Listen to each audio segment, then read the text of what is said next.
Hello pilots, and welcome to our first devlog, where we'll recap some of the Mech Arena's recent features and events, as well as some of the awesome new stuff you can expect to see soon. Oh, we're expecting someone else? I should probably introduce myself. Some of you know me as Freya from the Mech Arena community team. I'll be taking over the devlogs for now, so let's get to it. If you're tuning in for the first time, just keep in mind that any new features we talk about are still in development. They might be changed, delayed, or even abandoned altogether. But we know you guys like being kept in the loop, so we're happy to share what we are working on. Let's start off with a bit of a recap and a look at how some of the stuff we talked about last time has progressed. Firstly, it's no surprise that the recent global launch has been the most exciting and important event in the game's life. Mech Arena became available worldwide and saw a massive boom in popularity. We had over 11 million downloads for Android and iOS. Hundreds of thousands of players logging in to fight over 2 million battle every single day. That's one of a heck of a crowd. We did our best to make sure Mech Arena servers could handle this massive influx of players, and we are proud to say that by and large the effort paid off. So, to all of you who joined us in recent weeks, welcome to the Mech Arena family. And for those of you who stuck with us through thick and thin during beta, thank you for all your support and feedback. The game wouldn't be the same without you. Next up, let's talk about the Disc Launcher. It was recently introduced, the Disc Launcher 8, in the first ever event Crate Rush, and we've kept a close eye on how the weapon has been used in the live meta. We don't have enough data or feedback to draw firm conclusions yet, but it's really fun to see players wielding it. In the more artistic side of the game, we've seen a lot of positive comments about the touch-up of the Paradise Plaza and Forbidden City maps. If you like the work our artists did there, then you're going to love the second half of our video. We've got 2 new maps coming up and they look gorgeous. Also, the Formula 1 Mech skins from the Summer Games events were a big hit. And you can bet we'll launch more events and more awesome Mech skins in the near future. Alright, enough with the recaps, let's move on to the new stuff. The free-for-all game mode is still in development. Our level designers are on the final stage of playtesting several maps that we've made specifically for this game mode. It's important to perfect the balance of these maps, given the nature of free-for-all battles, so bear with us. Another thing we're working on right now is Battle Pass. It will consist of several mission bundles that will become available on a week-by-week basis. Completing those missions will net you Battle Pass points and, by extension, a variety of rewards. Like all Battle Passes, the free Battle Pass will be available to all players, while a purchasable Premium Pass can get you a lot of extra goodies along the way. At the moment, we set it up so each Battle Pass lasts a month and provides a bunch of different rewards, including skins, credits, blueprints, and more. One of the unique prizes that we'll add is an XP boost. This item will increase the experience you gain in battles, helping you rocket up that progress path. If you manage to get several XP boosts running at the same time, their effects will stack, letting you progress even faster. Battle Pass missions will unlock week by week, but you can complete them all the way up to the end of the Battle Pass. So if you start late, you can still earn your rewards. Another feature of the Battle Pass is the Season Banner, which will be only available for the Premium Battle Pass. It'll get you a whole lot of extra credits at the end of the season, provided you earn some credits during the season itself. Aside from the Battle Pass, we're also working on several new mechs. The first one is Stalker. It's a sneaky attack mech that specializes in delivering devastating alpha strikes that leave enemy machines a smoking ruin. Its special ability is the awesome Predator Drive, which increases the damage it deals, but also increases the damage it takes. However, if you get scuffed up in the Stalker, don't worry. With the Predator Drive active, you repair 10% of your HP every time you kill a mech. Stalker will have medium energy capacity that will let you mount some of heavy hitters, made even heavier with the power of the Predator Drive. You'll still need to be real careful, this is not a mech that likes to be shot. The second mech is not quite ready to hit the servers yet, but we're far enough in its development to reveal a few things. Codenamed Hidezo, it's going to be a highly mobile mech that takes the leaf out of Lancer's book. It'll be able to jump just like Lancer, though enemies won't be so eager to stick close to Hidezo. When it lands, it slows and damages any nearby enemies.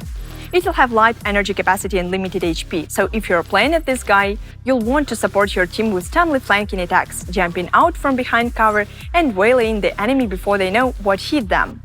Both of these mechs will be of rare variety, so you won't have much trouble gathering blueprints, and we hope that the two will add something unique and awesome to the current meta.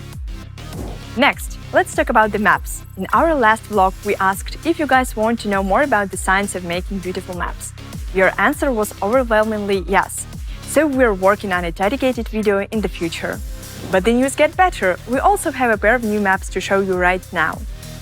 Imperial Temple and Site 313. Both of these will be control points clash maps with only 3 beacons instead of the usual 5. The feedback we've gathered in custom match data shows that our current 3-beacon map Skyship 11 is incredibly popular. It's no great shock, with just 3 beacons, the battle is direct, straightforward and dynamic. We figured out that just one map to satisfy this need for big brawls was nowhere near enough. So first up, the Imperial Temple. We know plenty of you love the Asian aesthetics of Forbidden City, and Imperial Temple will remain faithful to the same design. Though it's a lot simpler than its predecessor, it's fairly narrow and funnels both teams to the central beacon, where the heaviest fighting takes place. Don't get complacent though, there's plenty of cover near the center for an experienced pilot to work with. 2 flanking routes also exist on both sides, so a sneaky scout can definitely slip behind enemy lines to capture their beacon. To counter that, each pass has sniper positions that either team can use to give those uninvited guests a sharp welcome. Site 313 will have a more cyberpunkish look, complete with fantastic thunderstorm effects to make the harsh beauty of this futuristic construction site stand out. Of course, you can't see this on the grey box version of the map, but give it a moment. There! As you can see, making a map look good can be a complex task. We really can't wait to get that map making up video so you can see the whole process. But let's talk tactics. Site 313 won't have hidden flanking routes like the Imperial Temple, but it does feature lots and lots of small terrain elements you can hack for cover. In fact, you can still slip through the enemy beacon if you're careful, or you can keep these crates and barriers to get a shot at the enemy flanks. And the small buildings on the side here just don't protect you from artillery or javelins. Lancers can hop on top for a better vantage point. Though, of course, controlling the central beacon will ultimately decide the result of any battle on Site 313.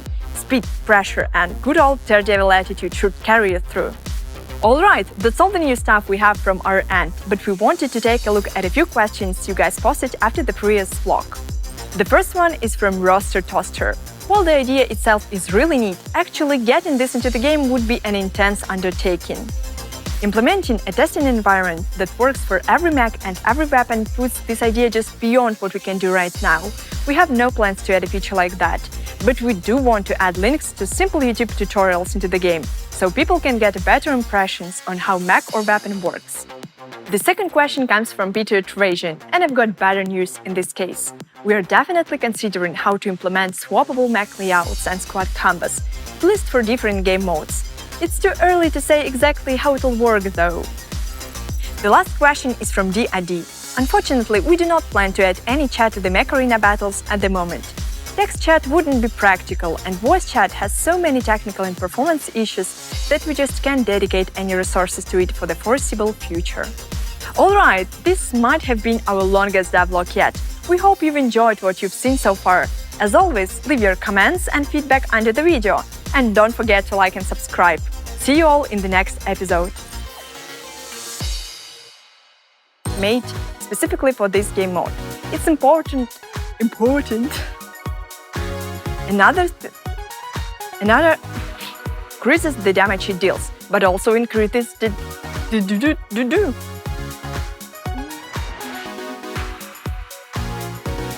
Your answer was overwhelmingly.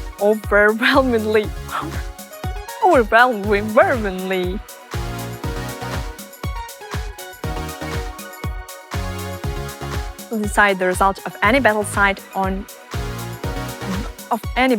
Site 313. Speed, pressure. Alright, that might have been the longest vlog yet.